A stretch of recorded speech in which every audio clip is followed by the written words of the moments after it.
Hello दोस्तों, कैसे हैं आप सब लोग। होप कि आप सब लोग बहुत अच्छे होंगे। आज हम अपने इनकम टैक्स के एकदम बेसिक चैप्टर को पढ़ने जा रहे हैं, जो कि आपके न्यू एजुकेशन पॉलिसी के हिसाब से एकदम नया टॉपिक ऐड किया गया है। ठीक है, आज के टॉपिक का नाम है दोस्तों टैक्सेशन पॉलिसी ऑफ याजा टोडर मलिक। ठीक है, अब दोस्तों इनकम टैक्स को पढ़ने से पहले आपको पता होगा कि आपके जितने भी सब्जेक्ट होंगे उन सब्जेक्ट में कहीं ना कहीं आपको इंडियन लोगों के बारे में पढ़ाया जाया है। यानी कि आपका इकोनॉमिक्स हो, अकाउंट्स हो, एक मैनेजमेंट हो, हर सब्जेक्ट के अंदर जितने भी इंडिया के आपके साइंटिस्ट योग हैं, ठीक है, या फिर थिंकर्स योग हैं, उनके बारे में आपको दोस्तों यहाँ पे हर एक सब्जेक्ट में डिटेल में नॉलेज दी जाई है। वैसे ही इनकम टैक्स के अंदर भी एक नई यूनिट को ऐड किया गया है, जिसका नाम है टैक्सेशन पॉलिसी ऑफ राजा टोडरमल। तो आपके एग्जाम में इससे भी क्वेश्चन आएगा। तो अगर अगर आप लोग किसी भी यूनिवर्सिटी के सेमेस्टर एग्जाम में हो, या फिर किसी भी यूनिवर्सिटी के एंट्रेंस एग्जाम को देने जाए, तो आपको ये वीडियो बहुत ज्यादा काम आने वाला है। ये इनकम टैक्स का एकदम बेसिक वीडियो है। ठीक है, इसके बाद से हम लोग इनकम टैक्स क्या होता है, क्या क्या चीजें होती हैं, उसके फीचर्स एंड हर चीज को डिटेल में पढ़ते चलेंगे। ठीक है, तो दोस्तों ये आपको बहुत ही अच्छी नॉलेज भी प्रोवाइड करेगा इनकम टैक्स के बारे में। ओके, अब दोस्तों इनकम टैक्स तो पता ही है कि यानी कि लोगों को टैक्स देना पड़ता है गवर्नमेंट को, क्योंकि गवर्नमेंट को किसी अगर देश को चलाना है तो सरकार को पैसा चाहिए। टैक्स यानी कि वो पैसा जो आम जनता सरकार को देती है। ठीक है, अब दोस्तों यहाँ पे हम लोग पहले टैक्स क्या होता है वो समझते हैं। ठीक है, क्योंकि यहाँ पे इनकम टैक्स की बात आई है और टैक्स की बात आई है। दोस्तों टैक्स का मतलब कि वो पैसा जो किसी भी देश की जनता उसके अपने सरकार को देती है, ठीक है, उस देश को चलाने के लिए। ठीक है, ये केवल टैक्स की बात हुई है, इनकम टैक्स की बात ही नहीं कहे हम केवल टैक्स की बात करते हैं। टैक्स यानी कि वो पैसा जो किसी भी देश की जनता अपने सरकार को देती है उस देश को चलाने के लिए, उस देश के पुलिस पे खर्च करने के लिए, मिलिट्री पे खर्च करने के लिए, देश पे रोड बनाने के लिए, डैम बनाने के लिए। तो टैक्स एक टाइप का कंपल्सरी पेमेंट होता है, जो कि उस देश की जनता को देना पड़ता है अलग अलग तरीकों से। अब टैक्स के बहुत सारे टाइप्स हो सकते हैं। बेसिकली टैक्स के दो टाइप होते हैं, डायरेक्ट टैक्स और इनडायरेक्ट टैक्स। ठीक है, अगर डायरेक्ट टैक्स की बात की जाए, जिसका एग्जाम्पल है इनकम टैक्स, यानी कि भैया टैक्स दो टाइप के होते हैं, डायरेक्ट और इनडायरेक्ट। दोस्तों डायरेक्ट टैक्स वो होता है जिसके ऊपर लगता है उसी को देना पड़ता है, वो किसी और के ऊपर ट्रांसफर नहीं कर सकता, जिसका एग्जाम्पल है इनकम टैक्स। एंड दोस्तों इनडायरेक्ट टैक्स का एग्जाम्पल है GST, goods and service tax. तो हमको अभी जीएसटी तो पढ़ना नहीं है, तो जीएसटी के बारे में हम लोग अभी डिस्कस नहीं करेंगे, हम लोग डिस्कस करेंगे डायरेक्ट टैक्स के बारे में। तो एक क्वेश्चन तो यही बन गया कि भैया इनकम टैक्स कौन सा टैक्स है। ठीक है, तो सबसे पहले तो एक क्वेश्चन आपका यही बन गया, इनकम टैक्स कौन सा आपका टैक्स है। इनकम टैक्स दोस्तों आपका डायरेक्ट टैक्स है, ये एग्जाम में आपसे पूछेगा।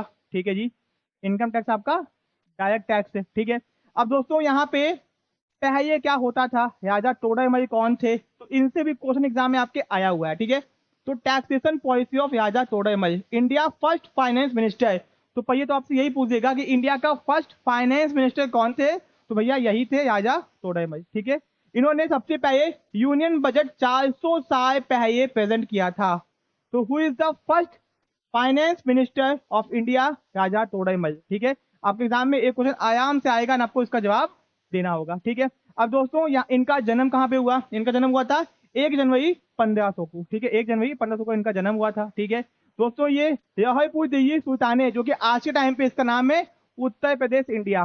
पहले इसका नाम था जौहरपुर दिल्ली सुल्ताने एंड आज का नाम क्या है, उत्तर प्रदेश इंडिया है। ठीक है, अब दोस्तों ये इनकी डेथ कब हुई थी, 8 नवंबर 1589 को इनकी डेथ हुई थी, यानी कि ये 89 साल की एज में इनकी डेथ हो गई थी। ठीक है, अब दोस्तों कहाँ पे हुई थी, Lahore Mughal empire present day Punjab Pakistan में इनकी डेथ हुई थी। आज के टाइम में जो पाकिस्तान में पंजाब है उस हिस्से में इनकी डेथ हुई थी। ठीक है, अब दोस्तों ये धर्म से किस धर्म के थे, ये हिंदू धर्म के थे। नाम से ही समझ में आता है कि हाँ भैया ये हिंदू धर्म के थे। ठीक है, ठीक है दोस्तों, तो इनकी ऑक्यूपेशन क्या थी, ये फाइनेंस मिनिस्टर थे। ठीक है, finance minister of the Mughal empire, Mughal साम्राज्य के ये फाइनेंस मिनिस्टर थे during the region of Akbar, Akbar के समय में। ठीक है दोस्तों, ये हो गया।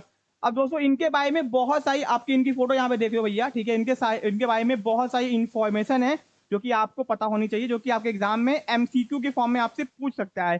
पहला 2 दिन क्वेश्चन तो यहीं से बनता है कि इनकम टैक्स एक डायरेक्ट टैक्स होता है। ठीक है, और राजा टोडरमल भैया इंडिया के फर्स्ट फाइनेंस मिनिस्टर थे। ठीक है, इन्होंने यूनियन बजट प्रेजेंट किया था 400 साल पहले। जन्म कहाँ पे हुआ, आज का नाम है उसका, कहाँ पे डेथ हुई, किस धर्म के थे, ऑक्यूपेशन इनका क्या था, ये सारी चीजें आपसे एग्जाम में पूछ सकता है। ठीक है, अब दोस्तों हम लोग यहाँ पे बहुत सारी बेसिक चीजों को समझने जा रहे हैं। ठीक है, होप कि अच्छे से समझना, वरना आपको बाद में बहुत दिक्कत आएगी। ठीक है, और एग्जाम में बहुत सारे क्वेश्चन पूछे गए हैं। The word budget come from the French word, जो बजट नाम का शब्द है वो फ्रेंच शब्द से आया है, ठीक है। बगट, जिसका मतलब होता है बैग, जिसका मतलब क्या होता है, एक बैग को बोला गया है, ठीक है। ओके, तो ये भी आपसे एग्जाम में पूछ सकता है। अब दोस्तों, परहैप्स इन यस्टर ईयर्स और the weight one needed could fit into a bag, मैंने इसको हिंदी में भी आपके लिख दिया है। यहाँ पे क्या है, एक व्यक्ति की जरूरत की सारी संपत्ति एक थैले में समा सकती है, यानी कि अगर आपको जितना भी पैसा चाहिए, आपकी जिंदगी भर का पैसा, आप एक बैग के अंदर उसको अटा सकते हो, ठीक है। सिंपल सी बात है। Okay, perhaps the finance minister of those time started the tradition of bringing the following year's budgetary allocation in a bag and announcing it a grand ceremony। उस समय दोस्तों फाइनेंस मिनिस्टर ने एक बैग के अंदर पैसा रख के इसको बहुत ही सेरेमनी की तरह सेलिब्रेट किया, यानी कि बहुत बड़ा काम हो गया, इस तरह से इसको सेलिब्रेट किया गया। यानी कि देखो, एक एक ज्ञान को पढ़ते हैं। Perhaps the finance minister of those time, उस समय के finance minister started the tradition, उन्होंने ही ट्रेडिशन स्टार्ट किया कि भैया किसी भी देश को अगर चलाना है, साम्राज्य को चलाना है, तो बजट बनाना चाहिए, ठीक है जी। तो बजट बनाने का जो सिस्टम इंडिया में आज है वो कब से चला आया है, यहीं से स्टार्ट हुआ था वो, ठीक है। Following years budgetary allocation in a bag, कि भैया बैग के अंदर भैया आपको देखो, एग्जांपल आप देखते होगे, जब भी इंडिया का बजट पेश होता है तो निर्मला सीतारमन जो कि अभी भैया फाइनेंस मिनिस्टर आपकी हैं, वो पूरा एक तो रेड कलर की डाई लेके आती है, फाई लेके आती हैं। तो पहले बैग था, आज उसका नाम दोस्तों बदल गया है, ठीक है। तो ये देख लो, तो it is, if it is true, it is remarkable that this tradition is still being followed, आज भी इस ट्रेडिशन को फॉलो किया जा रहा है। नाउ सेवरल सेंचुरीज, इतने टाइम बाद भी, ओनली द बैग, लेकिन आज बैग को हटा के कर दिया गया सूटकेस। तो भैया आज के टाइम पे उस बैग की जगह सूटकेस में प्रॉपर इंफॉर्मेशन लेके आते हैं, तो बैग हटा के आज के टाइम पे सूटकेस वर्ड इस्तेमाल किया जाता है। जब अब आपके ये एक क्वेश्चन है कि इंडिया में बजट किस दिन पेश किया जाता है, तो अगर आपको इसका आंसर पता है तो कमेंट बॉक्स में कमेंट करके बताना, ठीक है। ओके, ये हो गया। अब दोस्तों, यानी कि यहाँ पे जो बजट नाम का शब्द है, पहले बैग शब्द से था, आज किससे हो गया है, सूटकेस से हो गया है। यानी कि सूटकेस के अंदर हम लोग बजट को पेश करते हैं अपने पार्लियामेंट के अंदर, ठीक है। ये आपसे एग्जाम में पूछ सकता है कि पहले क्या वर्ड इस्तेमाल करते थे, आज क्या वर्ड इस्तेमाल करते हैं। अब दोस्तों, राजा तोड़ाई वन ऑफ द नवरत्न इन अकबर, अकबर के बहुत सारे नवरत्न थे जो कि अपने अपने काम में एक्सपर्ट थे, ठीक है। तो ये उन्हीं में से एक थे, ठीक है, उन्हीं में से ये क्या थे, एक थे। In the cabinet and similar profile, इनकी जो प्रोफाइल थी, यानी कि इनका जो औहदा था वो भी नवरत्न के बराबर था। तो भैया ये कौन थे, अकबर के नवरत्नों में से एक रत्न थे, ठीक है, क्योंकि बहुत ही ये एजुकेटेड भी थे एंड इनको बहुत नॉलेज थी, बहुत सारी चीजों को उन्होंने डेवलप किया है, सिस्टम बनाया इन्होंने, ठीक है। He is perhaps the first finance minister of the Indian empire, भारतीय साम्राज्य के, इंडियन साम्राज्य के, इंडियन एम्पायर के ये पहले फाइनेंस मिनिस्टर बने, ठीक है। ओके, और though the empire then followed a different calendar, लेकिन उस समय जो हमारा कैलेंडर होता था वो थोड़ा अलग होता था, ठीक है। The idea of listing the major expenses and income sources at the beginning of the year remain the same, यानी कि उस समय भी जो बजट को बनाने का तरीका था वो एकदम सेम हुआ करता था, यानी कि कितना बड़े बड़े खर्चे हो रहे हैं, इनकम कहाँ कहाँ से आई है, वो सब कुछ तरीका एकदम सेम हुआ करता था, ठीक है। अब दोस्तों यहाँ पे एक वर्ड है रैमैगिंग, जिसका मतलब होता है तलाशी, ठीक है। Through the records of those time, उस समय तलाशी से पता चलता है, we find that India's first finance minister also introduce massive land reform, यानी कि बहुत इंपॉर्टेंट चीज है।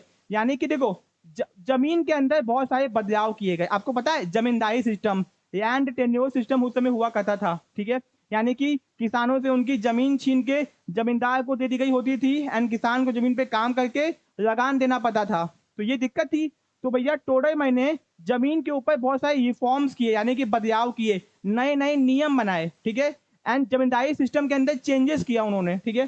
He had impacted on way of mapping India aggregation land, इन्होंने क्या किया, इंडिया की जो खेती की जमीन थी उसका पूरा मैपिंग की कि जमीन कितनी होती है, कैसी होती है, कैसे बटती है, कितने जमीन को कितना हिस्सा क्या बोला जाएगा, बिस्सा बिस्वा, सब कुछ इन्होंने डिसाइड किया, बनाया पूरा, ठीक है। एस्टिमेटिंग द रेवेन्यू फॉर्म, अब देखो एक बात समझो, तुम कहोगे सर कि एक जमीन में कितना हिस्सा, बिस्सा, बीघा, एकड़, ये इन्होंने क्यों बनाया, स्क्वायर फीट क्यों बनाया, क्योंकि अगर ये पता ही नहीं होगा कि जमीन कितनी है तो उससे कितना टैक्स लेना है ये कैसे पता चलेगा, ठीक है। तो ये डिसाइड किया गया कि यानी कि इंडिया की जो खेती की जमीन थी उसकी पूरी मैपिंग की गई, ठीक है। थोड़ा सा बोरिंग आपके ये सब्जेक्ट हो सकता है क्योंकि ये हिस्ट्री के बारे में बताता है आपको, एक तरीके से हम लोग हिस्ट्री के बारे में नॉलेज को गेन कर रहे हैं, ठीक है। तो एग्जाम में एमसीक्यू आया हुआ है और इन्हीं पॉइंट्स के बीच से आया हुआ है, अगर पूरी कहानी पढ़ने जाओगे तो आपको बहुत ज्यादा डीप में नॉलेज गेन करना पड़ेगा, आपको दिक्कत आ जाएगी। तो बहुत कम नॉलेज है एंड इसे आपको एब्स्ट्रैक्ट चीजें बताई जा रही हैं, ठीक है। तो उन्होंने क्या किया, इंडिया की खेती की जमीन को मैपिंग किया, एस्टिमेटिंग द रेवेन्यू कि भैया कितना आपको उससे रेवेन्यू आएगा, which is use to be one main source of national treasury, जो आपका खजाना है, खजाने को भरने का मेन सोर्स वही था, ठीक है। More than 400 year later farming stay remain the main stay of India. आज भी 400 साल बाद भी इंडिया का फार्मिंग मेन स्टे है कि इंडिया फार्मिंग पे ही डिपेंडेंट है। कितना परसेंट? 60% of India. तो ये भी पूछ सकता है कि आज भी इंडिया 60% के आसपास फार्मिंग पे, देखो आज 60% नहीं कम है, बट एक अंदाजे से क्या है 400 साल बाद भी, ठीक है। तो 60% इंडिया फार्मिंग पे, क्योंकि इंडिया क्या है, एक कृषि प्रधान देश है, यहाँ पे खेती बहुत ज्यादा होती है, ठीक है। अब दोस्तों टोडर मैं introduce a new term shaping India budget, उन्होंने एक नए शब्द का इजाद किया एंड इंडिया के बजट को पूरी तरीके से बदल दिया एंड फाइनेंस को। For the first time he called जब्त, एक शब्द का इन्होंने इंट्रोड्यूस किया जब्त, जिसको हम लोग कहते हैं दसाया। क्या कहते हैं? दसाया कहते हैं। But that some of us continue to use stated, आज भी इस शब्द का इस्तेमाल किया जाता है, जब्त शब्द या फिर दसाया, ठीक है। तो भैया ये शब्द को इंट्रोड्यूस किसने किया था? राजा टोडरमल ने किया था एंड इसका दूसरा नाम क्या है? दसाया। Todarmal use this word to find out crop yield for last 10 year and they calculate their average tax return, यानी कि इस शब्द का इस्तेमाल इसलिए किया गया था कि भैया पिछले 10 सालों से जमीन के ऊपर कितनी खेती हो रही है और उसके ऊपर कितना टैक्स लगेगा। समझ में आया? ओके। यानी कि टोडर मैंने इस शब्द का इस्तेमाल इसी किया पता करने के लिए कि crop yield for last 10 years, कि जो खेती हो रही है, जो चीजें उग रही हैं पिछले 10 सालों से, and calculate their average tax return, कि भैया हमको इस जमीन से कितना टैक्स आना चाहिए। तो मैंने यानी कि टैक्स को समझने के लिए इस शब्द का इजाद किया गया, ठीक है।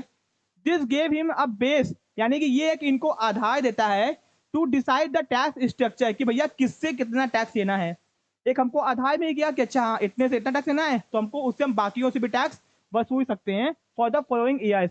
1/4 of the income earned from agriculture was to be handed over to the government as tax, यानी कि जितना भी इनकम हो रही है उसका कितना 1/4 आपको गवर्नमेंट को टैक्स के फॉर्म में देना पड़ता था, ठीक है।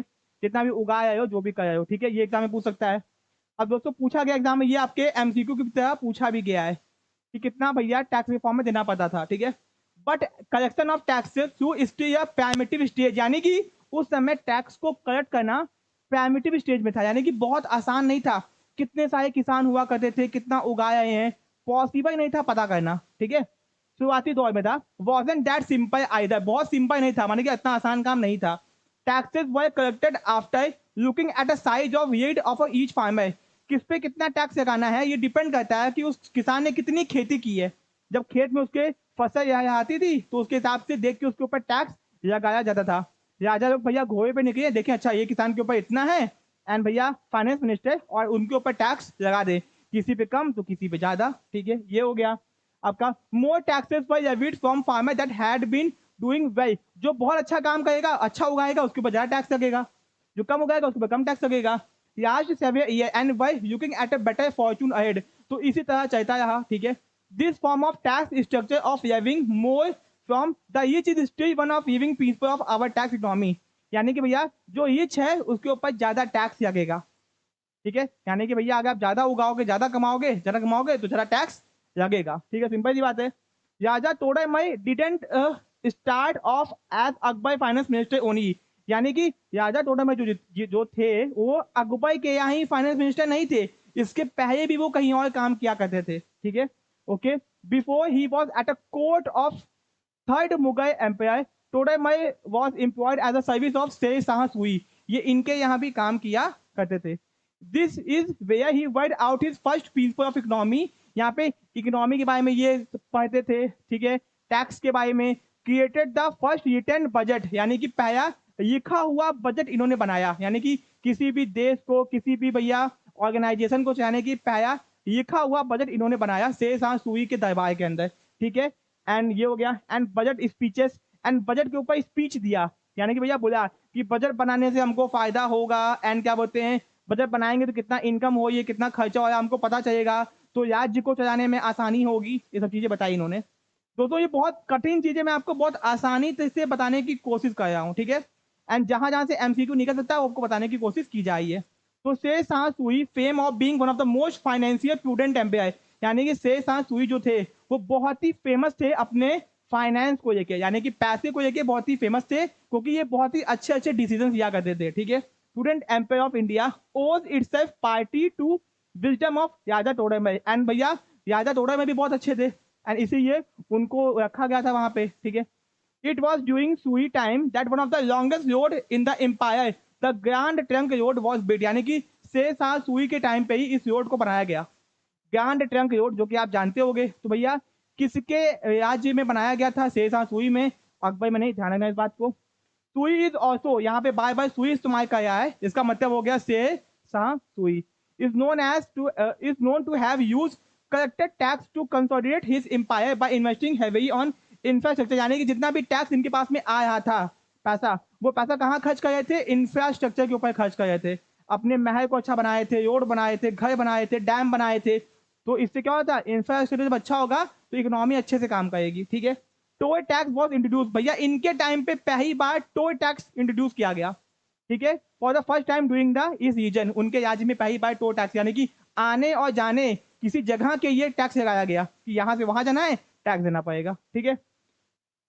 It was owing to Todarmal financial advice that the system of barter was replace with cash, और सुनो, पहले बार्टर सिस्टम चलता था कि सामान के बदले में सामान, तो इन्हीं के कहने पे बार्टर सिस्टम को हटा के कैश से रिप्लेस किया गया। भैया अब सामान के बदले सामान एक्सचेंज नहीं होगा, पैसे के बदले सामान खरीदा और बेचा जाएगा, ठीक है। The name of currency UP come from the word रुपया, जो आज के टाइम पे करेंसी यूपी हम लोग इस्तेमाल करते हैं ना, वो रुपया शब्द से आया हुआ है, जो कि पहले रुपया बोलते थे, आज यूपीज बोलते हैं, ठीक है। विच वॉज, उस समय सिल्वर के कॉइन, चांदी के सिक्के होते थे, issued at that time India first currency token was called, तो इंडिया का पहला करेंसी चांदी के सिक्के ही हुआ करते थे, ठीक है। ईच सिल्वर कॉइन का विड्थ था 11.53 ग्राम्स, तो ये भी आप ध्यान सकते हो कि भैया कितना था। एंड दोस्तों उस समय मोहर सुने होगे बहुत सारे, जब आप देखोगे कोई भी मूवीज देखते होगे तो वहां पे मोहर शब्द का इस्तेमाल किया गया होगा, इतनी मोहर दे दो, सोने की मोहरें दे दो, ठीक है, सिक्के दे दो, ठीक है। तो mohur the name given to gold coin, सोने के सिक्कों को वर्ड दिया गया था मोहर, ठीक है। And paisa the name given to copper coins, जो पैसा शब्द था वो कॉपर के कॉइन को दिया गया था। तो भैया पूछ देगा आपसे कि पैसा शब्द किसको दिया गया था, मोहर शब्द का नाम किसको दिया गया था, सोने के सिक्कों को दिया गया था, ठीक है। Well before the British Empire, the practice of allotting maximum fund for the country defense was a laid out principle in some of our earliest budget. उसके बाद में दोस्तों जब से ब्रिटिश एम्पायर का शुरुआत हुआ तो लोग क्या करने लगे, मैक्सिमम पैसा खर्च करने लगे अपने कंट्री के डिफेंस के ऊपर, क्योंकि ब्रिटिशर से सबको डर था कि भैया डिफेंस है, अपना डिफेंस मजबूत करेंगे तो ही तो अपने आप को बचा के रख सकेंगे, ठीक है। From the time of Suri to Akbar, Suri से अकबर तक to the empire and kings that followed the practice of allotting 40% of budget to defense, यानी कि सुई से लेके अकबर तक अपने टोटल टैक्स का 40% पैसा अपना डिफेंस के ऊपर खर्च करते थे, यानी कि टोटल बजट का 40% पैसा रुपया मोहर जो भी कह रहे हो डिफेंस के ऊपर खर्च करते थे अपने देश की सुरक्षा के ऊपर। This was course of because of the volatility of those time, उस समय झगड़े होते थे, बैटल्स होती थी, ठीक है, इन्वेजन यानी कि महल के ऊपर लोग चढ़ाई कर देते थे एक दूसरे के ऊपर, ठीक है। And way launch unexpected and frequently, कब कौन किसके ऊपर जंग कर दे कोई पता नहीं था, इसलिए 40% तक खर्च कर देते अपने टैक्सेस का बजट का डिफेंस के ऊपर, ठीक है। तो ये भी पूछ देगा कितना परसेंट, 40% भैया, ठीक है। इन 1962 when India fault a war with China, जब इंडिया चाइना से वॉर आया था, the allocation of budget for national defence was 1.59%, but for the next 30 year इसको बढ़ा के 3% कर दिया गया। लास्ट ईयर इंडिया का बजट था 2.74 लाख करोड़, कितना था, 2.7 लाख करोड़ था पिछले साल, in times of total percent of अपने जीडीपी का टोटल परसेंटेज था, ठीक है, of the lowest allocation on this sector, यानी कि इंडिया ने सबसे कम खर्च किया है किसके ऊपर, डिफेंस के ऊपर पिछले साल, ठीक है, okay. Appointed to rank of honour in 1560 by very young Akbar, he rose in power and reputed over the next 3 decade becoming the finance minister in 1575, ठीक है। इसमें कोई रैंक नहीं, इनको रैंक ऑफ ऑनर से नवाजा गया, किसको, राजा तोड़रमल को अकबर के द्वारा रैंक ऑफ ऑनर उपाधि दी गई, ठीक है, 1575 के अंदर। ही ओवरहॉल्ड, अब दोस्तों ये ओवरहॉल्ड का मतलब क्या होता है, देखो जब मशीन खराब हो जाती है तो उसको पूरा खोल के तेज पानी लगा के एकदम ठीक करना, तो यानी कि उस समय यहाँ पे ओवरहॉलिंग का इस्तेमाल किया गया, उस समय जो टैक्स का सिस्टम था, जो रेवेन्यू का सिस्टम था, उसको ओवरहॉल किया गया, यानी कि पहले उसको चेंज किया गया, समझा गया कि क्या सिस्टम है, फिर उस सिस्टम में जो भी कमियां थी उसको हटाया गया और उसको ठीक किया गया।